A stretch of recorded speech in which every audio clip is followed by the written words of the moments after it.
Okay, so the last subheading of portraits that we will be discussing are portraits of the other.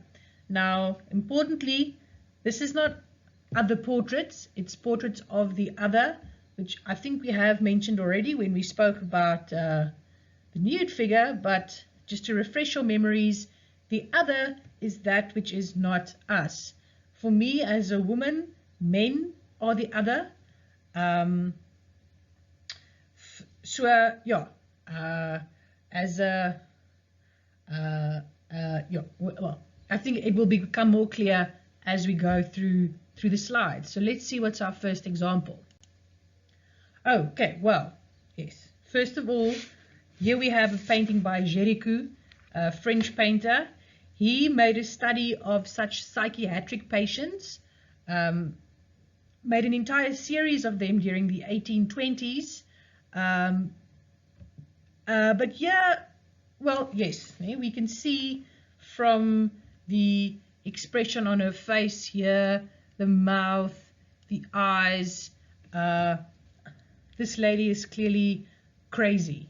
And so for us, I'm going to put this in inverted commas, but us normal people, we feel uncomfortable and around so-called crazy people.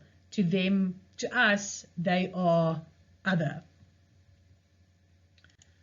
Next example, well, here we have a self-portrait of Felix Nussbaum, of himself with his Jewish identity card. Here you see him carrying his identity card. Here we also have him wearing the Star of David. You will remember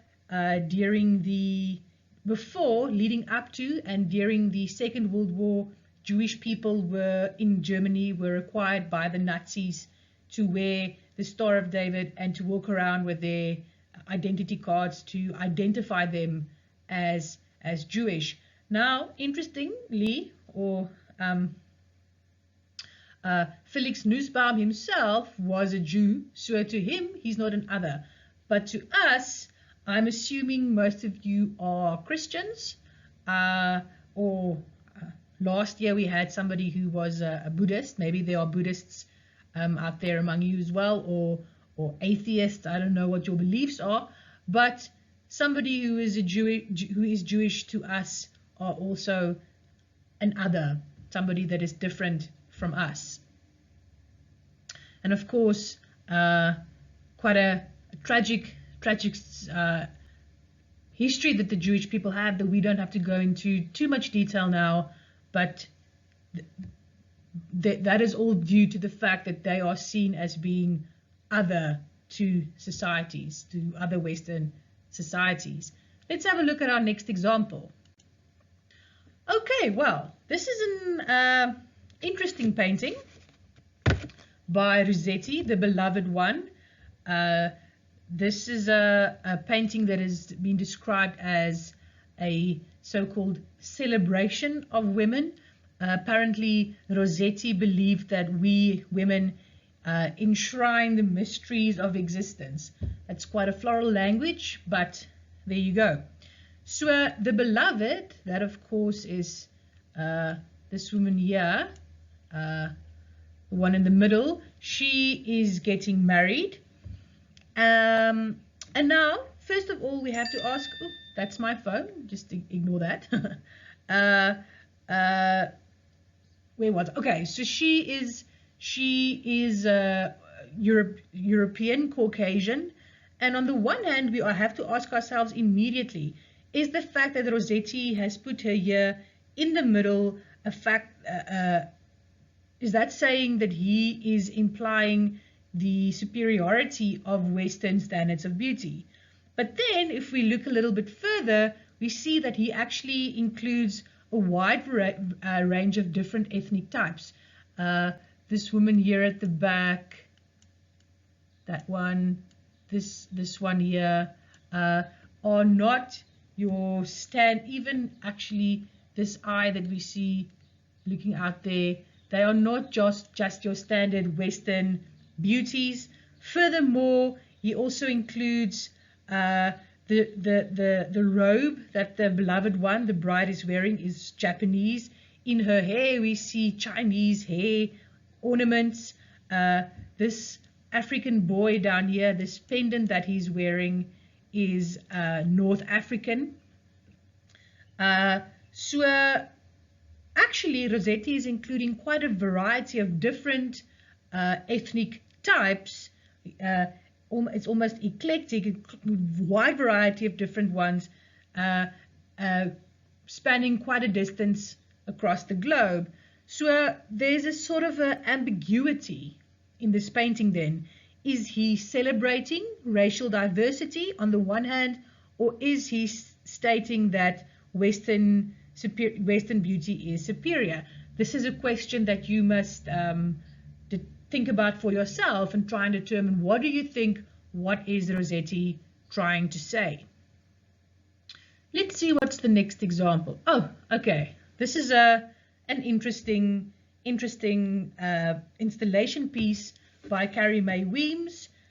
We have encountered her before. And here is now an example of an installation work that she made called the Hampton Project. Now for this one I have to give you a little bit of a background. The Hampton Institute was today it's called the Hampton University. It used to be the Hampton Institute, was a university that was founded just 3 years after the American Civil War had ended. And the purpose of this university had been in those days to provide uneducated and unskilled Black and Native Americans, most at that stage only recently freed from slavery.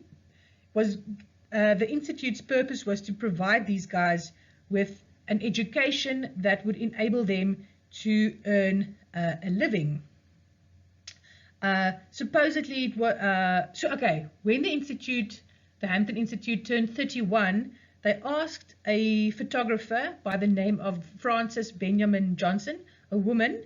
They asked her to take photographs of some of the students at the institute, and it's a little bit maybe offensive, but it actually a little bit resonates with what we are going through in South Africa at the moment. But the purpose of these photos were to determine the so-called progress that these unskilled, uneducated natives supposedly had now made from being educated. So just as incidentally, this Johnson, Frances Johnson, she was a journalist, a portraitist, a photographer. She lived during the 1880s. That's when she became a feminist, and in the sort of the latter half of the previous century, and she died in 1952. She was just a sort of a normal, unconventional woman who didn't really mean to make trouble. But so we can see that these photographs of her that were meant to sort of contrast the lives of so-called modern Black and Indian people with their ancestors, to show their status now after having been educated as modern people at this Western institution. What Carrie Mae Weems' purpose was to interrogate and question these photographs. Going to move on to the next slide, we can see it a little bit better. Here we have, for example, a Native American guy in his full dress. Here we have an African American in his tuxedo and his bow tie. So what Carrie Mae Weems did, as you can see here, she printed those original photographs in the first gallery. She hung them like this, Johnson's original photographs, and then in the next gallery she had them enlarged, as we see them here, onto canvas, and many actually had text printed over them as well. And as you were walking through the gallery, you would also there was also recordings being played Carrie Mae Weem's own voice, where she read the different phrases, maybe of interviews that had been done with these guys when their photos were taken. Now, Carrie Mae Weem's aim with this was to force the spectator, as you're walking through this gallery, because these canvases are printed so big and hung so close to each other, you would not be able to help but brush up against them. In this way, you would become part of it. You are very much inside the artwork. You would not be able to not look at them, not touch them. And so you would become an active in this space. And what she aimed to achieve was to force us to re-examine history, to create a dialogue, for us to become part of history, really, as we walk through these photos, and to help us question the past. Let's move on to the next slide. Well, this is a beautiful photograph by Pieter Hugo of Sam in the Klein Karoo. Sam, of course, if we're now talking about who is the other albino people, I think are, from a white person's perspective, albinos are other, but as far as I understand, they also have a unique place in the African community, also seen as being on the margin and on the outside, or different in some sense. This, though, I think is such a beautiful, beautiful photograph. You see Sam's unflinching, direct, unflinching and direct gaze. He is almost confrontational in his expression. And then in this beautiful Karoo landscape as well, we see the cloudscape, I want to call it, and the horizon and in the background receding really as far as the eye could see, with this uncompromising man staring us right in the face. Beautiful photograph. Okay, here we have another painting by Marlene Dumas, Het Hooghuis. Here you can see Het Hooghuis is actually a psychiatric center. So similar to the Jericho we saw right at the beginning, these are paintings of people who belong in some sort of a mental asylum. Not only human figures, though. Here we have a pig, have a frog here, a donkey. Here we have the full moon. This one, by the way, is Jim Morrison from The Doors, the band The Doors, famous for their song Light My Fire, amongst others. I'm not going to sing it for you. And down here, we actually have a poem written by one of the patients there, a Jan Arends. It's called a Doodsgedig, a painting, poem about death. By the way, in the original slideshow, of Portrait of the Other, there's actually a detailed slide of that particular poem if you were interested to read it. I'm going to move on to the next slide. This then is the top row, the 6 figures in the top row. This lady in particular, I think we could compare to the painting by Jericho. We see this sort of a smile on her face, the eyes, somebody who is not us, who is an other, who has some sort of a psychiatric illness. But Marlene Dumas paints these people truly. You know, she does not try to make them seem crazy. She paints them in their complexity, I want to say. The next one actually shows the third line from the bottom, or from the top.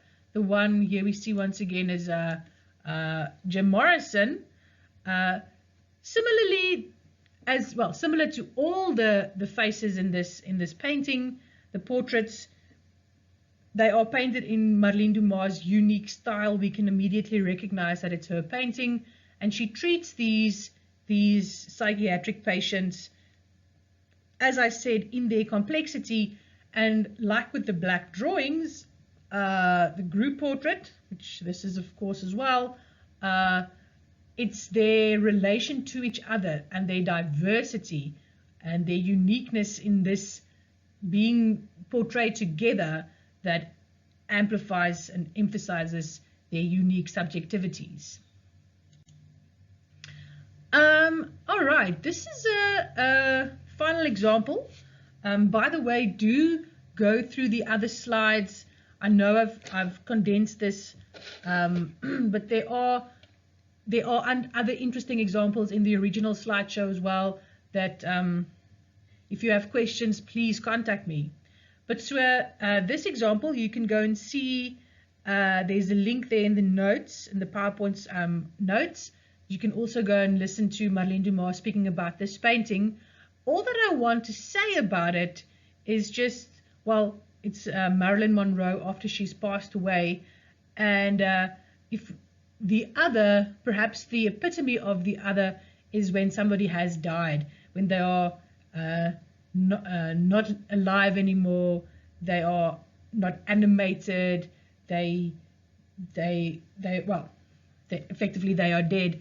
That is the most that they can be different from us, and we feel it's uncanny. We feel like a feeling. If you see me shaking my body and going, we are uncomfortable around corpses. We don't really know how to handle it if we're not used to seeing them, and they, to speak in a very informal way, they totally creep us out. So yes, I'm going to stop it there, and the next slideshows that you must go through, guys, please, are the ones on the landscape. Okay, bye.